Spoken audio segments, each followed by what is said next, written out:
Hey everybody, welcome back to the Lean Warrior Group Coaching Call. Here we are again with some interesting information to share. So I want to jump right in. Welcome everybody. You know this is one of my favorite times of the week is when I get to talk to you guys and see you guys and kind of hear what you're doing on your own journey, but also share a little snippet of information that I think will help you along the way. I don't think this information is going to be new to any of you. Matter of fact, I think it might perhaps shed some light on what you're hearing, reading, seeing out on the internet with all of these different shades of keto. And that's what we're going to call it today, different shades of keto, because I mean, really, there's a lot of different ways that people are doing keto. And I just want to, enlighten you on some of those ways if you're not familiar with them and what are some of the ins and outs of them and some of the pitfalls, downfalls of them as well. And then which is best for you. I'm going to hear your answer real soon. So let's jump right in. And I see we still have some folks joining already. So listen, this is the thing to remember. All keto is not the same. It's not. When I hear people talk about, they say they're doing keto and I ask them, well, share with me what's your program like or whatever. And the stuff I hear blows my mind. Listen, everybody, your lean warrior lifestyle is based on healthy keto. So if anybody ever asks you, well, you're doing keto, what are you doing and how are you doing it? Please have this profound answer of, I do healthy keto. And you can say it with attitude if you want to, because if you're following the lean warrior lifestyle, you are following healthy keto. So let's look at all these different variations of keto. Okay, different keto diets. So on this scale of 1 to 10, these are the different spectrums. There could be different names, but they really pertain to these keto diets that I have listed here. I see some other people are joining. Great. Okay, so number one is what's called this cyclical, every way you want to say it, keto, which is where you're going to eat keto for 5 days and then 2 days of the week you eat anything you want to eat. We're going to get into these in just a minute, okay? Then there's dirty keto. How many of you have heard of dirty keto, lazy keto? Raise your hand for me in the Q&A or just say yes, or something like that in the Q&A. Sorry about that. All right. Cheat day keto. Yes, believe it or not, it is such a thing. Clean keto and then healthy keto. So let's dive right in. Sounds like some of you have heard of these and there's nothing new to you. So let's just go through it and see what they all mean. So the cyclical, however way you pronounce it, keto, again, I said it's still focused on keeping your carbs below 20, okay, below 20 grams. So the focus is to keep carbs, total carbs, net carbs really low. So that's what makes it keto. Keto is what? Somebody answer the question, how many carbs, so what's the carb range for keto? You want to keep your carbs below what to consider it a keto diet? Somebody answer that question really quick. 20 to 50. Thank you. Yes, 20 to 50 grams is considered keto. So anything below 50 grams, you're doing keto. 50 grams below carbs, you're considered keto. Okay. So that's the focus. That's why they can say they're doing keto, but they're going to eat keto friendly 5 days of the week, and then any 2 days, it could be the weekends they go off, it could be 2 days during the week they go off, but they're going to eat anything, any diet, any food they want to eat on those 2 days. Interesting, right? All right, let's take a look at dirty keto, because I know for a fact, and if you have any questions, pop those in too. Let me just check the Q&A when I see new information popping in. So dirty keto, they keep their net carbs below 20 grams too, but the difference here, as long as it is carb friendly, they will eat it. Doesn't matter how clean it is. The food is generally low quality food and it is the regular diet. So as long as those carbs are below 20, anything goes. And I mean anything. And when you look at the food, it's low quality food. You even got diet sodas on the list with dirty keto. Packaged foods, a lot of packaged foods. There is the thought of hot dogs and bacon on the regular. on the regular now. No concern for organic, no concern for pasture raised, no concern, none of that. It's like, hey, if this is keto, if this is low carb, I'm eating it. I can keep my carbs below 20, I'm eating it. There's no concern for fat or proteins in this case. It's like any food goes, believe it or not, as long as they meet that macro of 20 grams. And most times they are looking at the fats and the proteins, but for the most part, it's anything goes in terms of as long as it's low carb, right? And then so the focus is not on healthy eating, right? So let's go on to lazy keto. This one I think is more common with people. And again, the focus is 20 grams or less in carbs, but they don't track macros. They only think about the carbs, no tracking of proteins, no tracking of fats. And because the carbs are kept low, you know, people say it works because they don't want to think about trying to coordinate this, that, or the other and making sure they're eating, you know, enough of all of their macros. So what happens with lazy keto, people that do lazy keto simply are the ones that don't track macros. They end up eating a lot more food and they eat a lot more frequently in some cases. So even if they're fasting, they may eat 3 meals during the day. So that continuum of eating spikes insulin, right? Okay, so that's generally lazy keto, no counting, no tracking. Cheat day keto, again, the focus is still on keeping those carbs low and then having a cheat day or a cheat meal. And this can be once or twice a week, or it can be a single event. It could be one day is my cheat day, and then I go back to keto. That's called cheat day keto. Interesting, right? And then you have clean keto. This is the focus again on keeping those carbs low, generally below 20 grams. And it's really a good approach because everything is keto friendly, tracking the macros, the protein, the fats as well. So the focus here is still eating clean, but then there is another level on this spectrum. And this is where I would like to say, this is where we are. Let me make sure I fix this pic and get it out of the way. Healthy keto is a 10, everybody. Healthy keto is where we're keeping our carbs low. We are focused on high quality foods, right? And we're focused on getting those veggies in.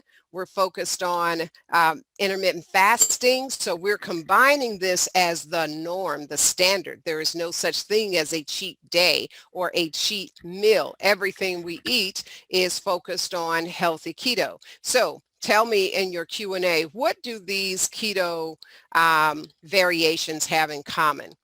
What do they have in common that stands out? What would you say? And it's pretty obvious that it stands out. What is it that they all have in common? Anybody, somebody? Carbs, right? The focus on carbs, right? So what does that mean? If they're all focused on carbs, then that simply means what? Somebody, anybody? Let's see. Yep, they're focused on low carbs. So as a result, that means they all promote weight loss. That's why you're hearing and seeing on the internet, people are saying, I'm dirty keto and I've lost 50 pounds, I've lost 60 pounds, etc. They all promote weight loss because the carbs are low. But there are some interesting dynamics behind each and every one of them. But I'm only going to focus on dirty, lazy, clean, and healthy keto, okay? Because we know cheating here with the cyclical keto and the cheat day keto, I mean, give me a break, really? There's no need to do any of that. So let's focus on the more common ways that people are doing this. So let's start with dirty keto. And if you have any questions, pop them in the Q&A as we always do. And we're going to go through this a little closer. Let's take a look at dirty keto for a second. Remember I said anything goes. Artificial sweeteners that are not the keto friendly sweeteners. So they'll do the dextrose and all that stuff in their sweeteners. Like I said, they'll do the diet sodas and all of that with that junk in it, processed proteins, processed oils, canola oil, that kind of stuff. They'll do that.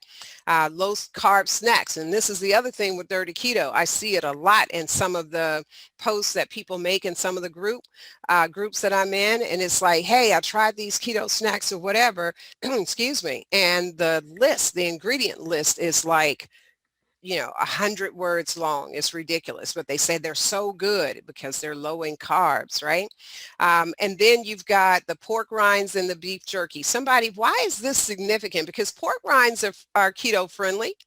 Yeah, but when you're seeing that there's a huge consumption of pork rinds and beef jerky, what's the issue with this?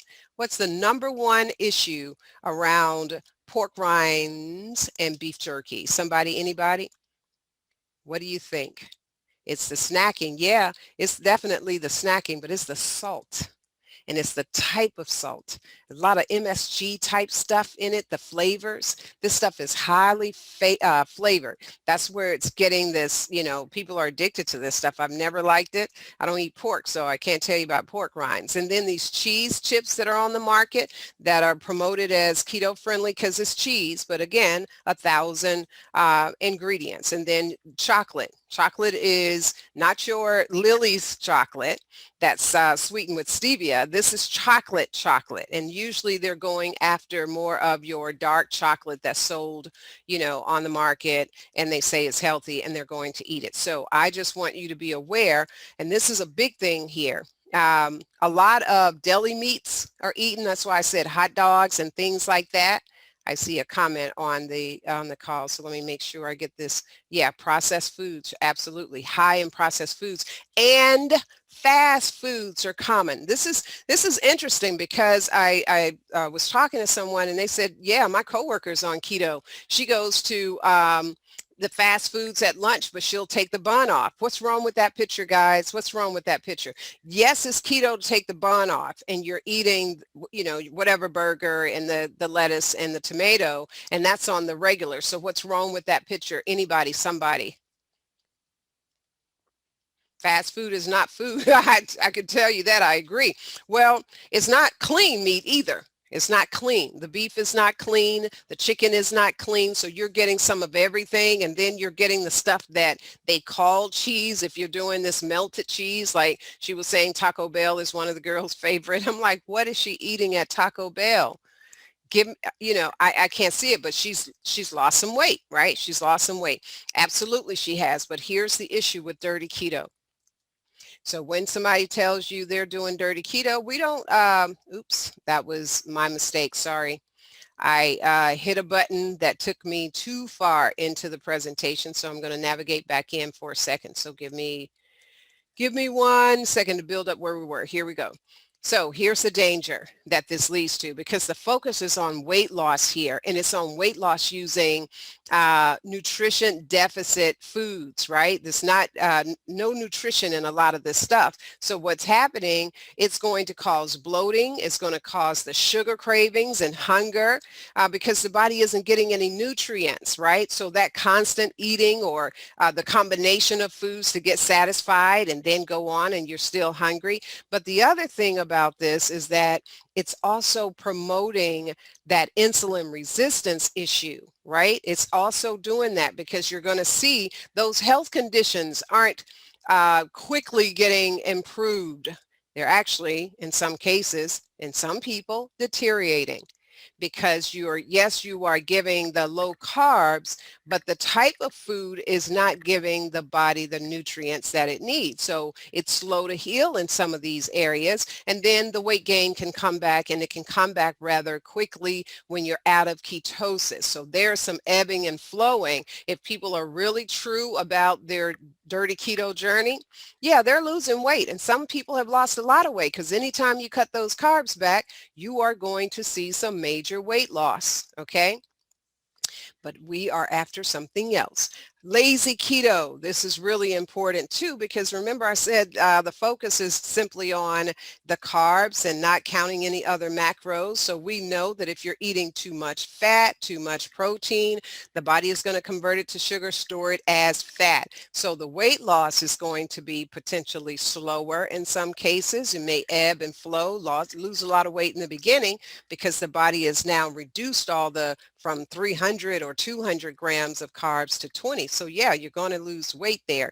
But at the same time, more prone to eating more food and more frequently. So what's happening? The release of insulin is increasing now because there is more snacking and things like that, because you're like, I don't know how much that was, but I ate it and I'm satisfied. And then next minute you're hungry again. So there's more, the increase in frequency in eating. So there may be weight loss stalls. So this one is proceed with caution because it may impact other health conditions. And this is really important too with lazy keto, where people are trying to decrease belly fat and all of that, they may see an increase in it because of the fact of the higher protein, perhaps higher fats, because they're not tracking it. So definitely could be eating way more food than their body needs. Questions about this so far? Sounds familiar, doesn't it?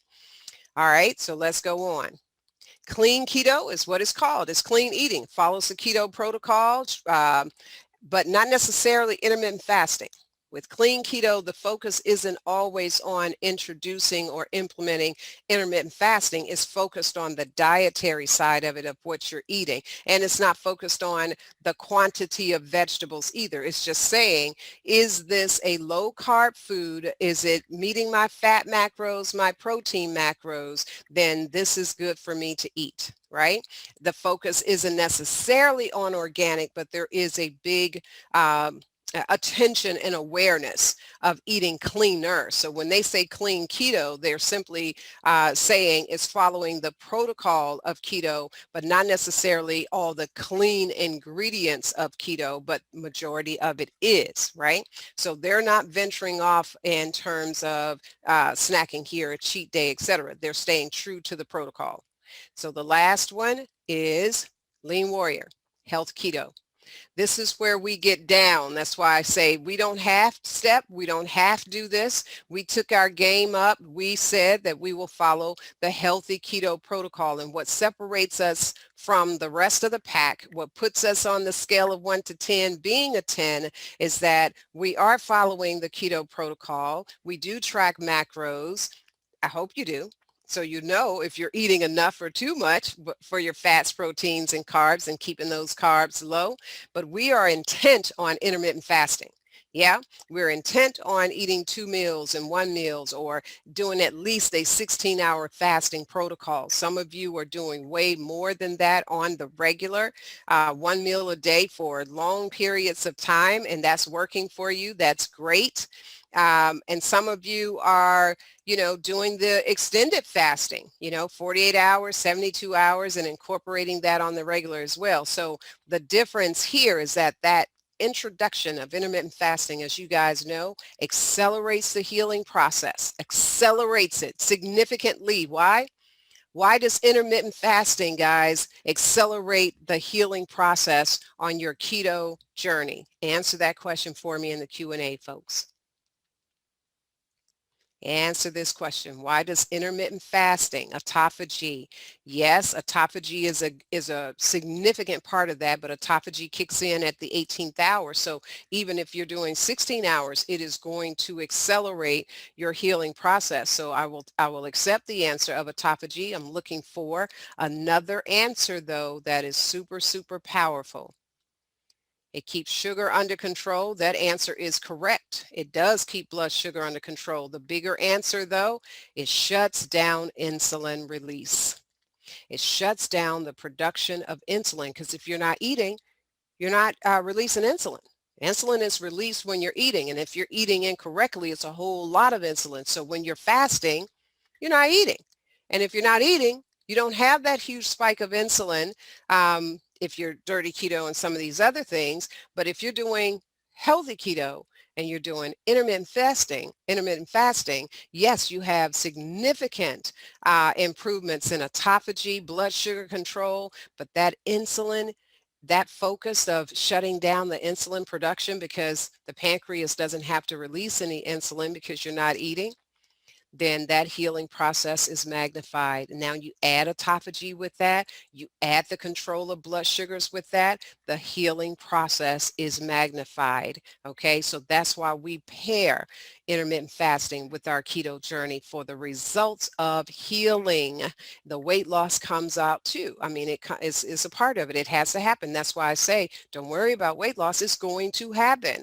Focus on the intermittent fasting and keto protocols, and you're going to see this happen. So the other thing that makes us healthy keto and separates us from the pack, we focus hard on getting those veggies in. I know we're not always successful at it, but the focus on 7 to 10 servings of vegetables is still a major part. Why? Because we're bringing in now the nutrients, the micronutrients that we've been missing through those vegetables. And what we're doing is sending this, major rush of nutrients through our bloodstream. And the body is saying, the cells are saying, hey, I've been needing this. I've been needing these vitamins and these minerals and all this stuff that I need to, cellular repair and all of this to feed this body, the nutrients. Right? So when you're eating and insulin is being released, insulin is responsible for getting nutrients into the cells. So if the nutrients that you're getting is coming from higher intake of veggies, insulin that's released is doing its job. It's not going out there and being stored as fat anymore. It's being converted into nutrients to the cells. Hence the healing, hence the change of our appearance and our skin and our this and our that, because the body is finally getting what it needs, and it says, oh, you can let that fat go. Oh, you can drop that water right there that's stored with that fat. Oh, you can go ahead and drop that belly fat. Oh, you can go ahead and resume your normal position. And that's what's happening. So that's what makes us healthy keto. And as a result, we focus on improving insulin resistance. What sense does it make, guys, to lose 160, 70 pounds and not correct the health issues?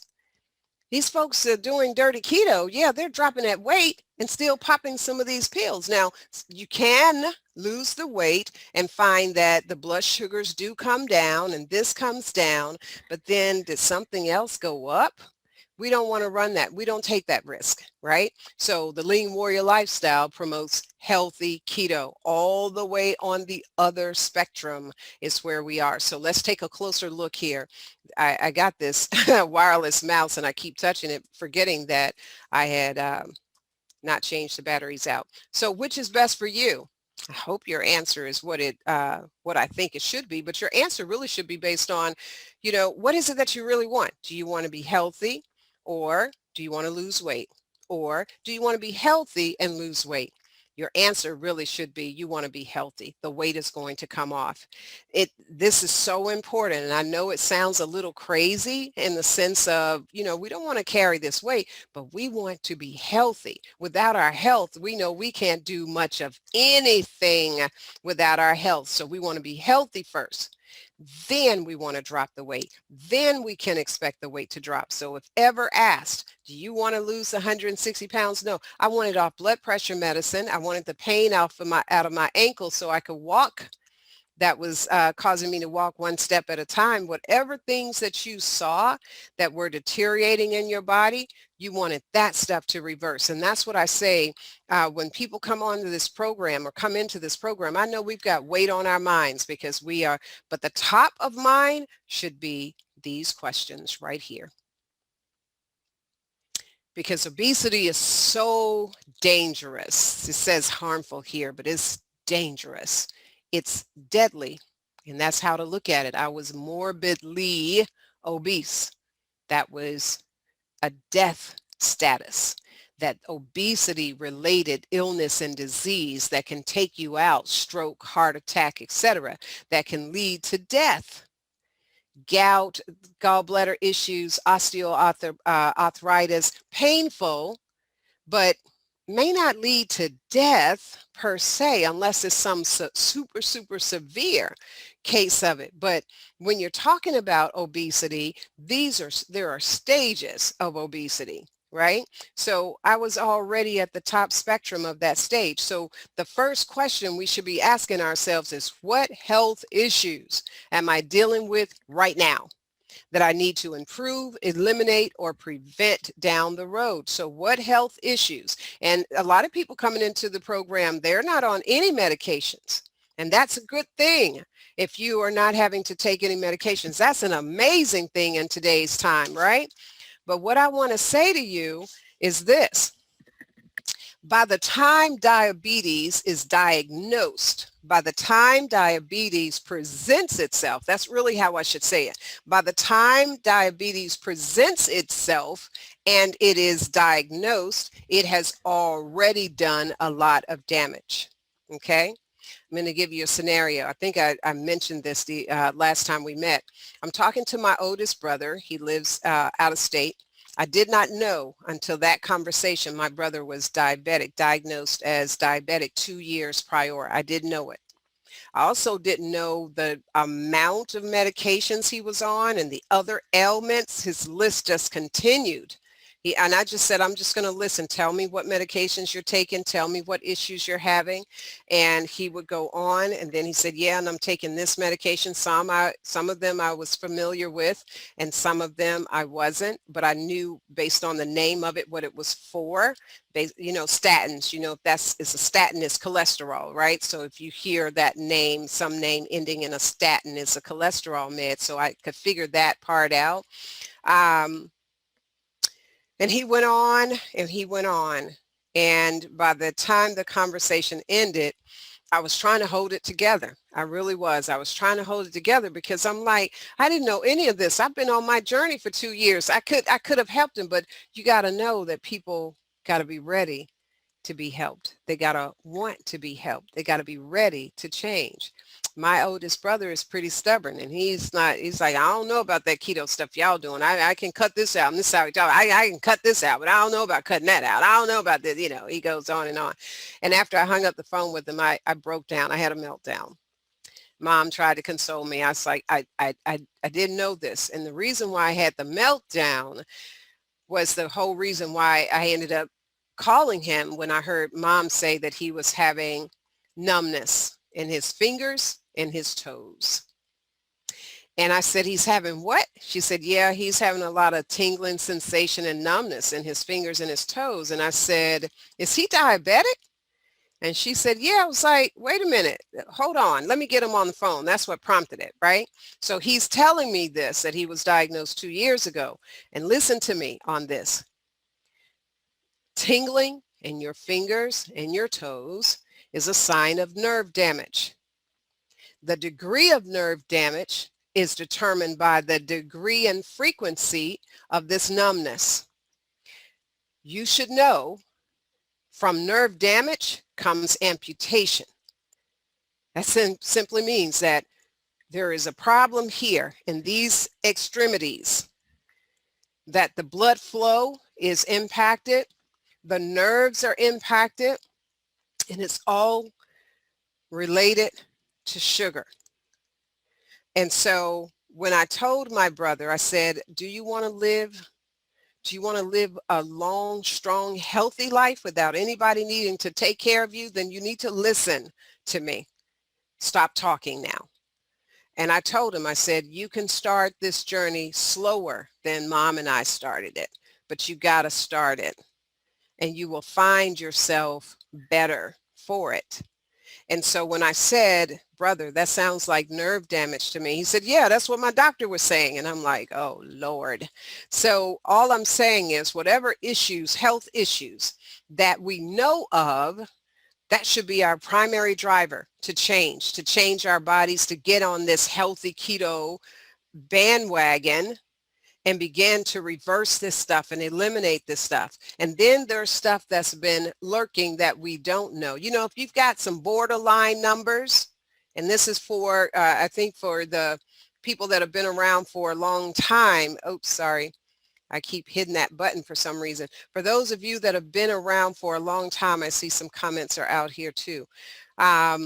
I kind of know where your health numbers were, whatever, and how they're improving. For some of the newer people, let me just say, if your blood test lab work that you've had done recently, and when I say recently, I'm saying in the last 6 months. If you haven't had blood work within the last year, for sure, schedule some time and get your blood work done. Make sure you're in a fasting mode. Make sure, and I'm going to do this is good. This is going to be the next topic. What lab work should you get done when you're getting blood tests done? What are the labs you should ask your doctor, and fight to have your doctor run these labs? I had to fight with my doctor the last time to have him run my A1C and my HOMA IR and my vitamin D test.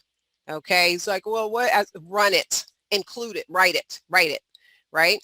So don't allow them to give you pushback. But I'm going to give you in our next session, what lab work should you have done beyond your CBC, your metabolic panel, and some of these other things that they tend to run? Let's look at it a lot closer, okay? Most people don't even get some of these tests done. They just let the doctor do the CBC and a metabolic panel, and that's it. Maybe look at the thyroid perhaps, and that's that on that. And they'll say, oh, your numbers look great. But let's learn how to read these numbers down to the cholesterol numbers. That's going to be our next session. Matter of fact, let me make note of that. We're going to do lab work discussion. And I want you, if you have labs that you've done in recent time, have your labs out, because I'm going to go through some standard lab numbers. That's going to be a great do not miss session next week, okay? So all of that to say, what issues are you having? And it doesn't matter. It doesn't have to be medication related or prescription related conditions. It could be pain, like in my case, it was pain in my ankles. That is a sign. It was a sign the weight was bearing down on my ankles, the bones. Those bones are smaller than the thigh bone and the hip bone and this bone. These bones are a little smaller, and they were saying, hold up, lady. You got 300 pounds bearing down on me right here, and I can't handle it. So the pain was getting to be excruciating all over, front, side, back. My ankles were really crumbling, I think, underneath the weight of me. So it could be the discomfort of something to which you don't really, you just endure it. You just keep going. Well, that needs to be addressed too. So what are those issues? So ask yourself that, because that is the number one thing. So some people may say, well, Denise, I don't have any issues. Let me check my time, because I'm a little on the chatty side. Some people may say, well, I feel great. This is, prior to keto, or even right now in keto, your body is still healing. There could be some things that it still needs more time to heal. And this is I keep telling people this is really true. Allow your body the time it needs to heal. It didn't get there overnight. So we're not going to undo everything in 6 months, 7 months, 8 months, a year on keto. We're just not. So continue your journey and allow your body to undo what we've done for 15, 20, even more years than that of eating the way we used to eat. Come on now, right? Let's be real about it. The next thing we should be asking, or the next question, is how much weight do you need to lose? There is a difference between these two. What I want and what I need can be worlds apart. And let me explain this way. I might need to lose 150 pounds, but I started out wanting to lose 100 pounds. This is my story. When I started the journey, I said, I want to lose 100 pounds. But what I didn't factor in was that, hey, you're at 299 right now, sweetie pie. 100 pounds is going to put you at 199. You're just 1 pound south of 200, which you can bump back over into. 199 is still overweight for you. Okay? So you need to lose more than that. So take a look, and I probably should have put this on this chart. I use the BMI calculator simply as a guide. I do not use it as the gospel truth, because it can have you looking like a stick pin somewhere weighing the weights that it says you should weigh based on your height and age and all of that stuff. But I do use it as a guide. And it was really interesting to find myself over in the 142 and 130 something. And I ended up being there. It was like when I looked at it, I was like, oh, heck no, I'm not trying to be no stick girl. I'm not trying to get down to no 140 something. And once I got to the 190s, I was like, oh, heck, I need to lose 50 more pounds. So it'll change your focus. So look at what do you need to lose? What do you want to lose? See where the BMI calculator is putting you, where you should be, and use it as a guide, not the gospel. And let your body, as you continue to trim down and you get to another goal, is this good weight for me? You look around, you see you still got fat. You still got some areas, still got a pudge. Nope, not good. Let's keep the journey going. And that's how it's going to be. Make sense? All right, let's keep this party going. Now, and how fast do you want to do it? And this is what puts us in the healthy keto mode. These three right here are your drivers for healthy keto, because the rest of that stuff, it's ebbing and flowing. You're losing weight, then you're back up, then you hit a stall, then you're coming down, and you're just back and forth, lose 5 pounds, gain 3, lose 1, still at the, and just, you don't want to do that. You want to be in a consistent flow. It's okay to hit a snag here and there, but even with the inches lost and things like that, because we want the pounds off too. We want the scale to move, but we will take the inches in the process until we break that stall in the ways in which we know how to do. Okay? So ask yourself, what are the health issues that you must improve, eliminate, or even prevent? And when I say prevent, look at your family history. Look around you at your family members. Look at the ones that your loved ones and see what conditions they battled with and see how their diet was versus how yours was. They were really similar. And this was one thing that motivated me, taking care of my mom with heart issues. I'm like, who would take care of me? I'm not married, I'm single. And I'm subject to have the same conditions if I don't take care of myself, right? I didn't want that. And I looked at the high blood pressure that runs rampant in my family. I already had it. I was taking it. I was taking a pill for 16 years every day. So I had to fix that. And then high cholesterol, and then diabetes, and then COPD. All this stuff was running rampant in my family. And it was just waiting for me to cross that road and meet me right there if I hadn't changed. Right? So look at your situation. And this is really the message to say, if you've been on the fence, if you've been somewhere in that scale where it wasn't on the 10 side or it wasn't on the 9 side with the clean keto and the healthy keto, if it wasn't leaning towards that 9 or 10 and it was more in the lazy keto category, which is most common, people aren't tracking or really knowing how much they're eating in fats, proteins, and carbs. They know, from experience, you're going to know where your carbs are hitting because you're eating the same stuff on the regular. But I can tell you right now, unless you're really tracking it, you're guessing at it. That's just the honest truth. You're guessing. If you're not looking, writing, recording, you are guessing.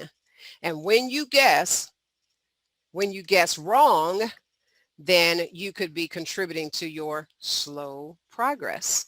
You could be contributing to your ebbs and flows of up and down, okay? Your dips, your highs, your lows, because you're not tracking. I know you're not dirty keto because you guys are not eating like that, but I think we're falling majority around the lazy keto side. So I need you to get off the lazy bum. And if you're doing it, not everybody, but if you are on that lazy keto bump, get off your bum and cross over to clean, cross over to healthy. And really it's healthy keto because we need to track it. Questions, comments about this? Any questions or comments about what you've heard and what you've seen? Okay, so here's the right choice to make. It is healthy keto. It is the lean warrior lifestyle. It is the very thing that you've signed up for, that you have been applying, but perhaps need to tweak, autocorrect, fix it so we can go and get this, make this party happen. So it's keto plus intermittent fasting plus healthy habits. So when I say keto, that's inclusive of the veggies, the 7 to 10 servings of veggies. That's the healthy keto part of it. Intermittent fasting protocol, establish your protocol and stay with it long enough for your body to really reap the benefits of healing on the long term, right? So if you don't want to do one OMAD, you don't want to do the 1 meal a day, do the 2 meals a day and stick to the 16-hour protocol and then break it up. It's good to break that intermittent fasting up. I've been doing 3 meals a day. And I know when I do 3 meals a day, my weight's going to stay right about here, right? So that's why I do cardio and I'm doing the Billy Blank stuff because I know it's going to drop that weight just from the cardio, from the exercise part of it. It's going to bring the weight down for me for that, but not the 3 meals a day, right? It's going to keep my weight just even. So then starting tomorrow, I go back to 2 meals a day. So I'm cycling back through the program again. And I keep doing that on the regular 8 to 10 weeks or so. I'll go and cycle my way back through the program, do the 1 meal a day, try that for several weeks, and then I'll cycle back to 3 meals or sometimes 2 meals. So if you're not doing that repetitive process within the Lean Warrior lifestyle, try it. It could be the very thing that caused you to, boom, begin to really see that drop because your body thinks it's day one. We are starting this process over again. Okay, I'm going to drop some more weight. All right, so keto plus intermittent fasting plus healthy habits. What are the healthy habits? I'm just going to do a quick test right now. After everything you've seen and heard, what are those healthy habits? Write them in your Q&A for me. What do you think the healthy habits part of the Lean Warrior lifestyle or healthy keto program is about? Somebody, anybody, put it out there for me. Healthy habits. What should they be? What are they? I see you guys are popping these answers out there. Track, intermittent fasting, no snacking. Absolutely. You're all correct.